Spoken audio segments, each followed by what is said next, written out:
Hallelujah. Hallelujah. Shankwilla Carter, operating out of One Vision Ministry,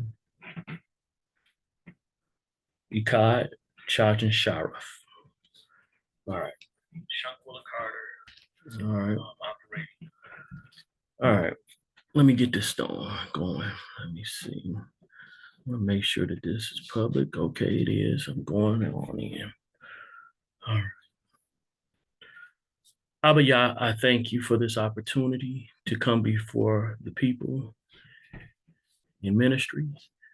Let me always be about your will. Let me stay in my lane and let me not disturb others while they're in their lane. Let me be obedient to you. Sometimes being obedient to you means to throw over some tables, to make some people uncomfortable, challenge some things. Let me operate in that. Hallelujah. Hallelujah. All right. I'm a man of peace, shalom, but I'm also built for battle. I'm a timid brother in my beginning stages, but that's something I came out of. It's not me no more. I do have some moments that I will be hesitant or I won't so-called attack. I'm not physically seeking to harm anyone.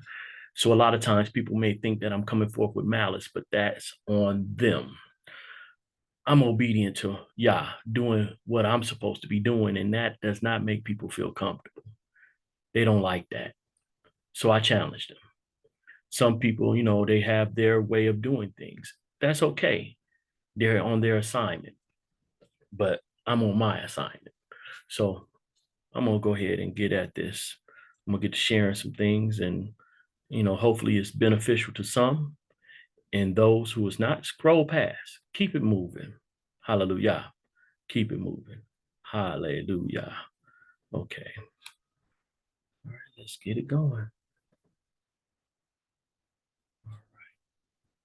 Well, I'm gonna start off first. I'm gonna start off with something that's familiar to some, familiar to many. So, Michelle, or Proverbs 27:17. It says, iron is sharpened by iron, and a man sharpens the face of his friend. That's one. So go over here to Proverbs 15, and that's Michelle 15:10. It says, discipline is grievous to him who forsakes the way. He who hates reproof dies. Sheol and destruction are before Yahuwah.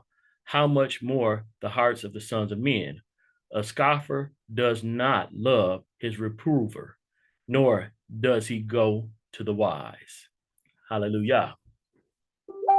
It also, there's text that says that love, correction basically is an aspect of your love. It says that Yah chastens those that he loves. And so often, when dealing with folks, people say, "Oh, Shankula, you were too firm."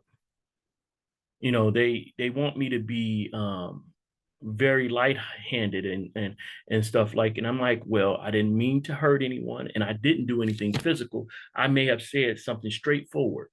It's like, what the look on your face? Okay, so was the word that I said in error? Was there a problem with what I said? Or you just looking at my face?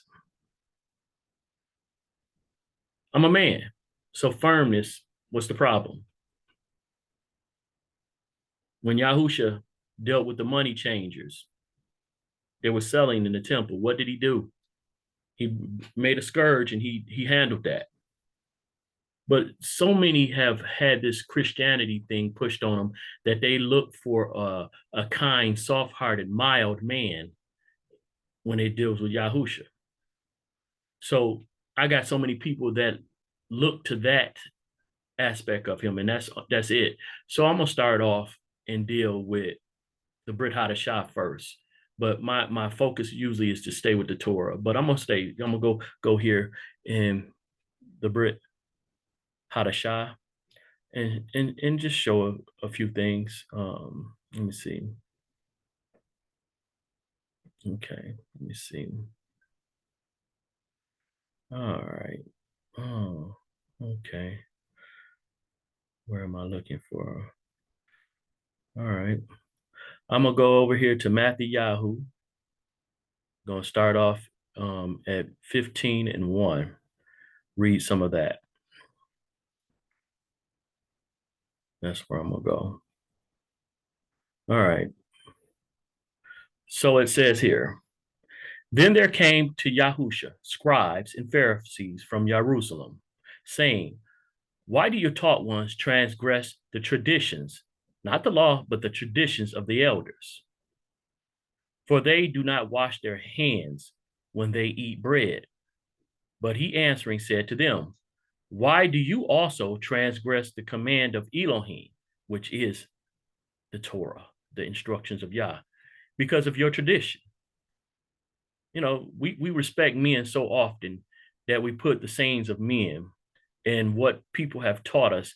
And whenever someone challenges it, we want to say that they're, going against the law, but they're actually going against the law of man and not the command of Elohim.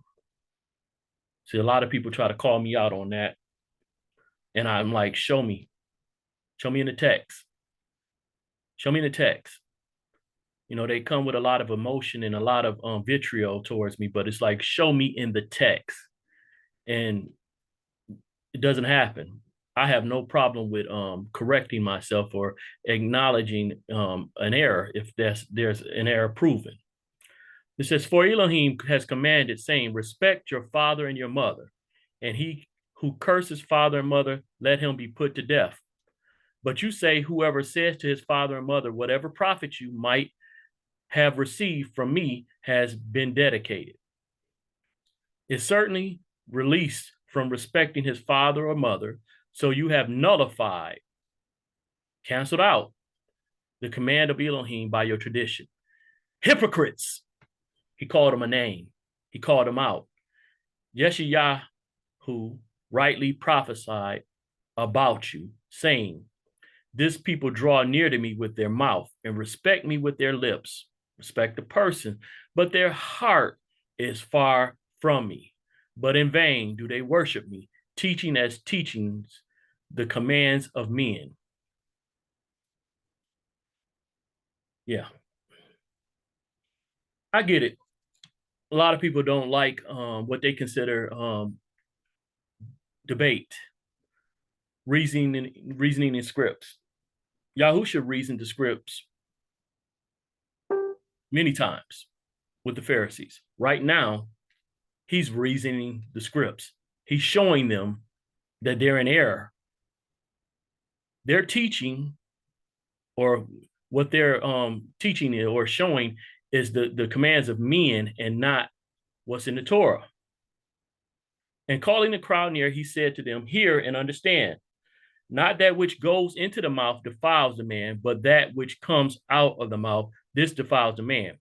See, it's so many of the laws that people allow their emotions, or they try to go by the letter, and they don't get the context.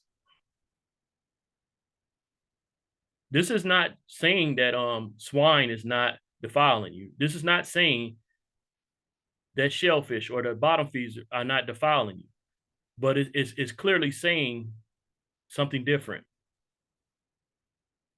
What's coming out of you, what you walk out,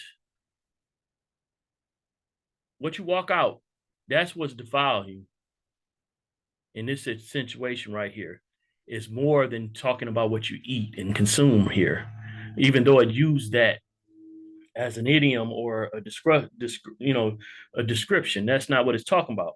Then his taught ones came and said to him, do you know the Pharisees stumbled when they heard this word? They stumbled because he corrected them. He brought forth chastening to them. No, they didn't like that. Because for one, they viewed themselves higher than him, of greater esteem. Most of the people that I talk to see themselves of greater esteem than me. I'm never putting myself, I'm a peer to people. But again, if I see some error in the word, I'm not coming at you because I dislike you.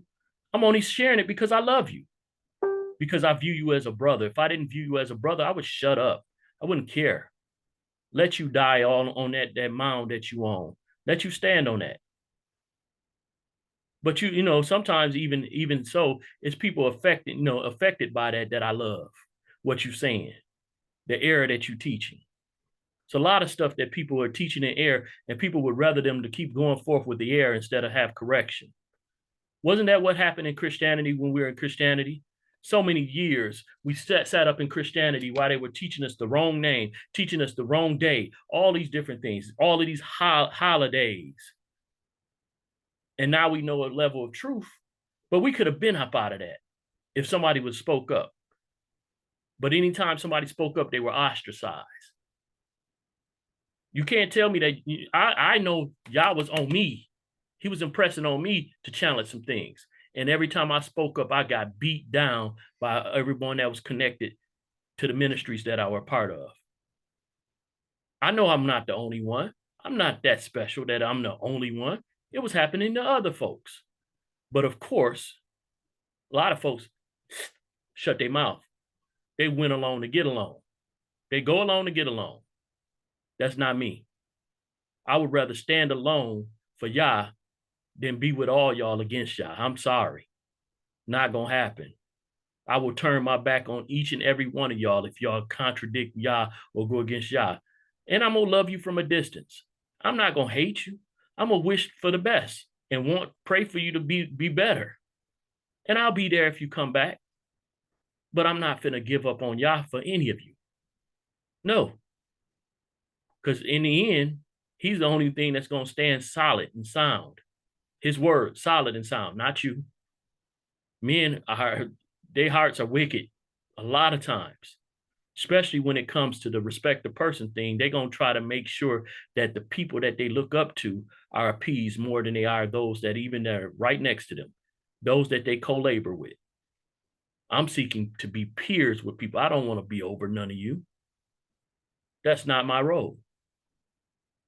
And I'm definitely not trying to be up underneath any of you. Seeing too much wickedness, seeing too many people that basically think they are kings or trying to be rulers over the people. That ain't righteous. I'm sorry. I'm not for that. I'll be your friend. I'll be your peer. I'll be your mishpaha. But I'm not sitting under you. No. The pride is too great in this world of people. And, people can say, oh, I'm full of pride. I've heard I was arrogant because I stand on a standard. If that's what arrogance is, I'll be that. I have a standard. The Torah is my standard. Whenever I see something in the Torah that conflicts with what I believe, I challenge what I believe. I have to move off of that. Torah over me all day. Hallelujah on that. Hallelujah. Okay. Let's keep going. Let's keep going. I'm gonna stay in Matthew, Yahoo, and Matthew. I'm gonna stay in there. And so let me go. Let me see where I'm going. Okay. Again, let's go. Let's start over at 23 and 1. 23 and 1. Let's go over there real quick. Let's go. All right. So it says, then Yahuwah spoke to the crowds and to his taught ones, saying, the scribes and the Pharisees sit on the seat of Moshe. So yes, there are people that are operating in authority given by Yah. Therefore, whatever they say to you to guard and do. What they tell you to shamar it and do. But do not do according to their works, because these people speaking it, but they ain't living it. But do not do according to their works, for they say and do not do. For they bind heavy burdens, hard to bear, and lay them on men's shoulders. But with their finger, they do not wish to move them.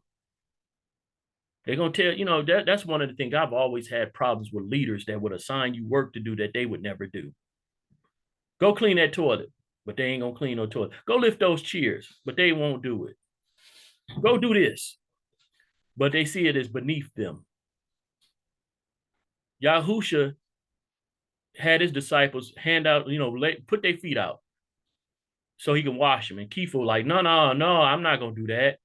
You won't do that for me. And he let Kepha know, if you don't allow me to do this, then you have no parts with me. Yahusha came as a servant, yet being high priest and prince, son of the king.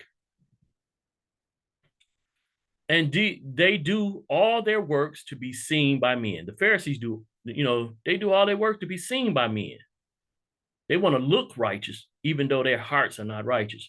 And they make their tefillin wide and lifting their zigzags, their fringes on their gardens. They make them obvious so you can see them, so you know who they are. But their walk is not the same. It's not lining up. They got the image of it, but they not really it. People that live according to the way in the world, the laws and stuff, a lot of times they'd be the ones that be ostracized and beat up a lot of times. But hey, let's keep going. And they love the best place in the feast. They want to sit in the main seats and the best seats in the congregation and the greetings in the marketplace, and to be called by men, Rabbi, Rabbi. Yeah, there's a lot of folks out there. More, more. I threw that title away because, people was trying to use it as leverage against me, I guess. When I was more, it was many people that gave me respect. And then when I stepped down from a position, I never stopped being a teacher. But they took that title away from me, or they would make sure to know that they didn't see me as that anymore. They would try to humble me. But I didn't need the title. I was going to be who I was supposed to be. I was going to be in my lane anyway. Didn't need that. But they tried to harm me and try to discredit me. And it didn't work. I grew bolder. Yes, I hurt inside, but Yah still moved me to do what I'm supposed to do. I was still being obedient to him because I was not about pleasing men. I was about pleasing Yah. I'm on duty. I'm doing what I'm supposed to be doing. Even if I lose friends, lose associations, lose mishpachah, I'm on duty. Challenging people. That's my role. That's my lane. I get it. People aren't comfortable with it. They don't like it. I'm not comfortable with it. Sometimes I don't like it, but I'm on duty. I'm doing my assignment. If you really have an issue with me, you should take it up with the Father. Ask him, am I in my place? Am I doing what I'm supposed to do? I'm his servant. You shouldn't even be addressing me. You should address him. But again, a lot of folks, they say they live by this word, but they don't. They rather, try to, get some respect of their person. But anyway, it says, but you do not be called rabbi or teacher. More, for one is your teacher, the Messiah, the Mashiach, and you are all brothers. I make people mad when I say that the Mashiach is my brother. That bothers them. We share the same Father. He the one that said the model prayer, our Father, which art in heaven. He didn't say, I'm the Father. He said our Father. He included himself amongst the brethren. And do not call anyone on earth your father, for one is your Father. He is who is in heaven. See, Yahusha was on earth. He wasn't trying to be called Father because he knew the Father is in heaven. Neither be called leaders, for one is your leader, the Messiah. Most try to say that I'm anti-Messiah because I try to explain out things. I try to give details. Adam was given dominion over the earth. So of course the second Adam would have dominion over the earth, would be the leader of those on earth. I have no disagreement with that one bit. I teach that, but of course people only listen to what they want to hear. They listen to their so-called teachers and stuff like that and reject the information. They don't hear the conclusion of the whole matter. They don't want to hear what's being said. They want to go off what they perceive and what they think instead of what's really there. That's one of the saddest things that keep on happening, is that we keep on having people grab what they think or what they heard, and they don't research and look it up themselves. They don't go find out for themselves. They don't test and see. They don't test spirits. They just accept what someone has said because they have favor towards that person, or they see that person as a person of reverence. You shouldn't make your judgment off another man's judgment. You should test it yourself. Your own relationship should matter. Just like your own relationship with Yahusha, your whole own relationship with Yahuwah matters. You can't live off Yahusha's relationship with the Father. Sorry. Sorry. You got to do more than that. You have to actually live in obedience. You can't just go off of his obedience alone. Oh, well, grace. Yeah, grace gives you time to add some obedience to your take, your to your ledger. Yeah. Faith is proven by works. Yeah, you gotta have faith, but faith is proven by works. Your faith should amount to some works. I don't know.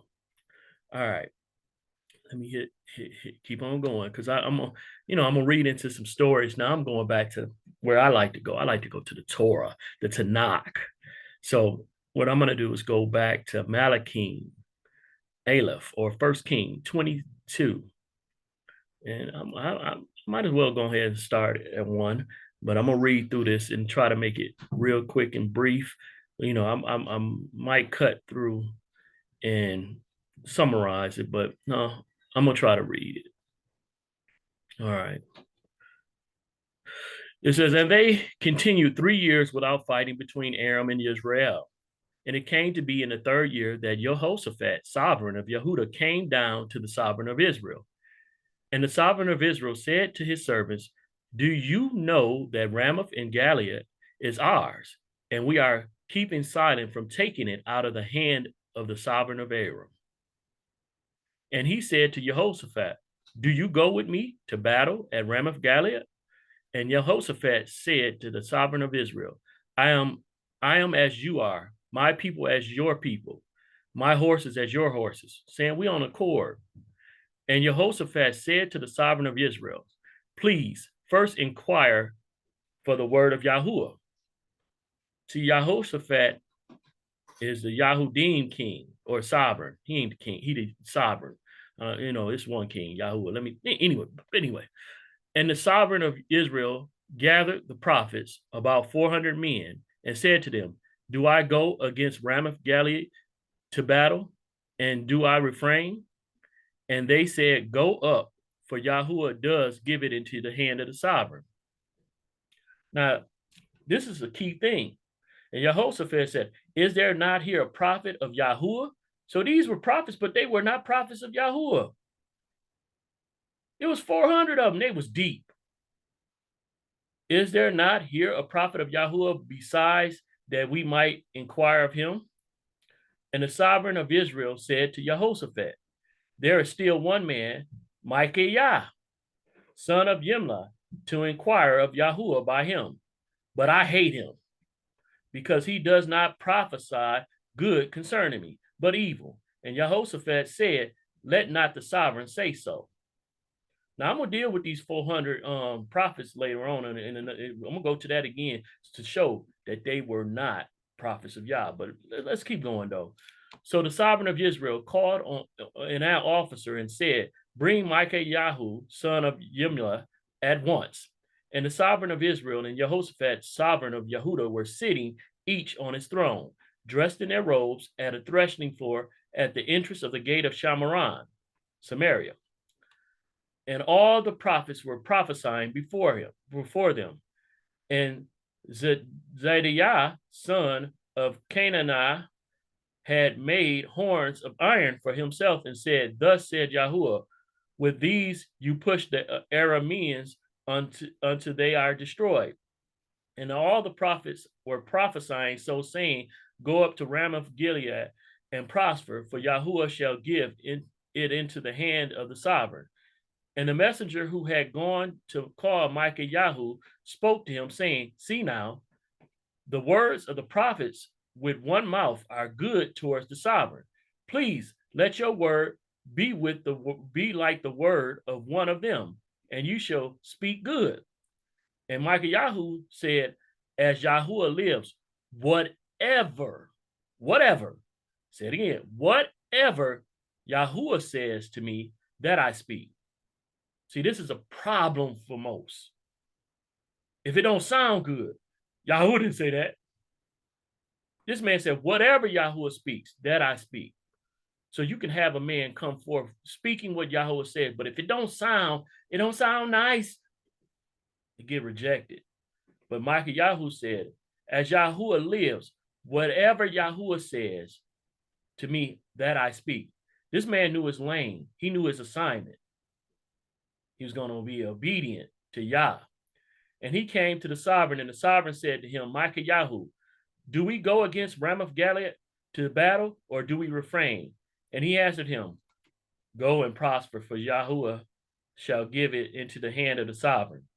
And it's obvious to me by reading what comes next that he was mocking him. He probably was saying it in jest, and it was noticeable.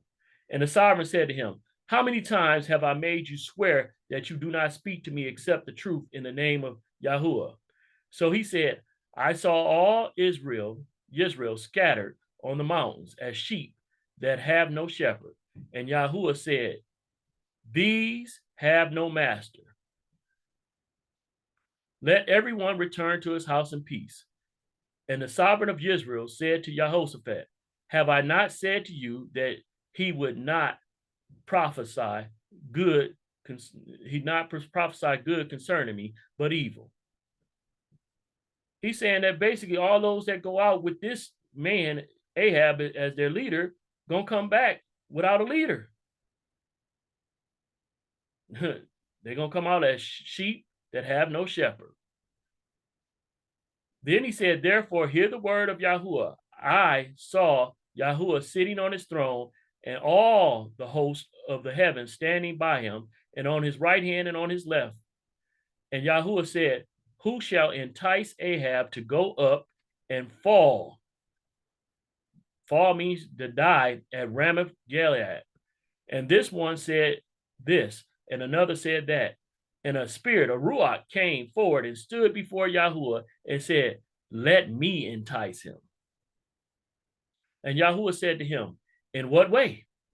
And he said, I shall go out and be a spirit of falsehood in the mouth of all the prophets. And he said, Entice him. So Yah gave the command, entice him, and also prevail. Go out and do so. And now see, Yahuwah has put a spirit of falsehood in the mouth of all these prophets of yours. Prophets of yours. These ain't prophets of Yah. These is prophets of Ahab. Prophets of yours. And Yahuwah has spoken evil concerning you. And Zedekiah, son of Kenaniah, came near and he struck. Bah! He hit Micah Yahu on the cheek. Maybe Micah Yahu turned the other cheek. I don't know. Who knows? And said, Where did the spirit of Yahuwah pass over from me to you, me to speak to you? See, again, that respected person. He like, I'm greater than you. Why in the world he can't jumped over me to speak to you? And Micah Yahu said, Look, you shall see on that day when you go into the inner room to hide. And the sovereign of Israel said, Take Micah Yahu and return him to Ammon, governor of the city, and to Joash, son of the sovereign. And say, Thus said the sovereign, Put this one in prison and feed him with bread of affliction and water of affliction until I come in peace. If you read the story, you know that they go to battle.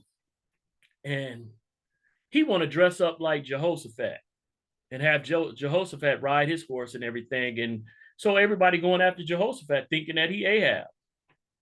When they find out he's not Ahab, somehow they shoot up an arrow or whatever, and Ahab ends up getting shot and he dies. the prophecy of Micah comes to fruition. That same prophet that smacked him, something happens to him too, but still, you have someone on assignment bringing forth friction. They don't want that. They don't want that iron that's sharpening them. They don't want that. They didn't want that friction. Put him in jail, locked him up because he spoke against the king, but this what people use the king, but the sovereign, the leader. So somebody who speaks against the leader can get ostracized or locked up. But as we see in this scenario, it was the Ruach of Yah that enticed him, that set this thing in motion. And there was truth all up in it, but of course it was rejected because the respect of that person wasn't there. Okay, let me get ready to close this. I'm gonna go somewhere else so I can show you something else. Show you something else. All right, I'm gonna go to Malachi Aleph or 1 King 18, and that's where I'm, gonna probably wrap it up after that right there. But go there, and it says, and after many days it came to be that the word of Yahuwah came to Eliyahu in the 3rd year, saying, "Go, present yourself to Ahab, and I give rain on the earth." Thereupon Eliyahu went to present himself to Ahab. And the scarcity of food of Shamaran, or Samaria, was severe. And Ahab had called Obadiah, so it's Obadiah, as we call him, who was over his house. Now Obadiah feared Yahuwah exceedingly. And it came to be while Jezebel cut down the prophets of Yahuwah that Obadiah had taken 100 prophets and hidden them, 50 to a cave, and he had fled with them with the bread and water. So let me see. Let me skip down. Let me see. Boom, boom, boom, boom, boom. Let me see. I'm gonna read 12 and it's just. And it shall be as soon as I go from you that the spirit of Yahuwah takes you away to a place I do not know, and I shall come to report to Ahab. No, that's still dealing with Obadiah. And let me see. Let's go down. All right. Boom. Here we go. Ahab then sent. Oh, going to verse 20. Ahab then sent to the children of Israel and gathered the prophets on Mount Carmel. Let me go up a verse. And now sin. Let me see. I need. I'm gonna start at 17. See, that's me, the rambling man. There you go. 17 though. And it came to be when Ahab saw Eliyahu that Ahab said to him, "Is that you, O disturber of Israel?" He had a problem with Eliyahu. And he answered, "I have not disturbed Israel, but you and your father's house, in that you have forsaken the commands of Yahuwah, and you have followed the Baals." See, notice my battery is dead, and somebody unplugged my cord. So let me plug it up. I need to get some charge on this battery. Don't want to lose this. Have it fail on me. Oh no. Somebody decided to uncharge me, unplug me, but forgive me. All right. And it came to be when Ahab saw Eliyahu that Ahab said to him, "Is that you, O disturber of Israel?" And he answered, "I have not disturbed Israel, but you and your father's house, in that you have forsaken the commands of Yahuwah, and you have followed the Baals. And now send and gather all Israel to me on Mount Carmel, the 450 prophets of Baal and 400 prophets of Asherah who eat at Jezebel's table." So I'm saying that them 400 that he was talking to early come out of these 850. And Ahab then sent for all the children of Israel. And see, I could be in error, but I believe that, so I could be in error. I ain't gonna put it as a definitive anyway. But Ahab then sent for all the children of Israel and gathered the prophets on Mount Carmel. And Eliyahu came to all the people and said, "How long would you keep hopping between two opinions? If Yahuwah is Elohim, follow him, and if Baal, follow him." But the people answered him not a word. And now Eliyahu said to the people, I alone am left a prophet of Yahuwah. So he thought he was the only prophet of Yahuwah. Obadiah still was a prophet too, but he didn't really speak up much. He did hide the prophets. So, he did some work. But again, going back to that Micah situation, but keep going. But the prophets of Baal are 450 men. Now let them give us 2 bulls, and let them choose 1 bull for themselves and cut it in pieces and lay it on the wood, but set no fire. And I prepare the other bull, and shall lay it on wood, but set no fire. And you shall call on the name of your mighty one, and I call on the name of Yahuwah. And the Elohim who answers by fire, he is Elohim. So all the people answered and said, the word is good. And Eliyahu said to the prophets of Baal, choose 1 bull for yourselves and prepare it first, for you are many, and call on the name of your mighty one, but set no fire. See, Eliyahu is challenging these prophets of Baal. He's not just preaching the word or whatever, he challenging them. Is it wrong to challenge people with the word?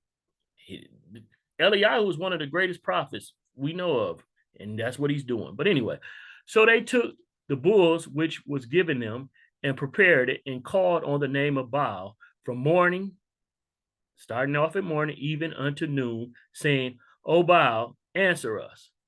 But there was no voice and no one answered. And they leaped about the slaughter place which they had made.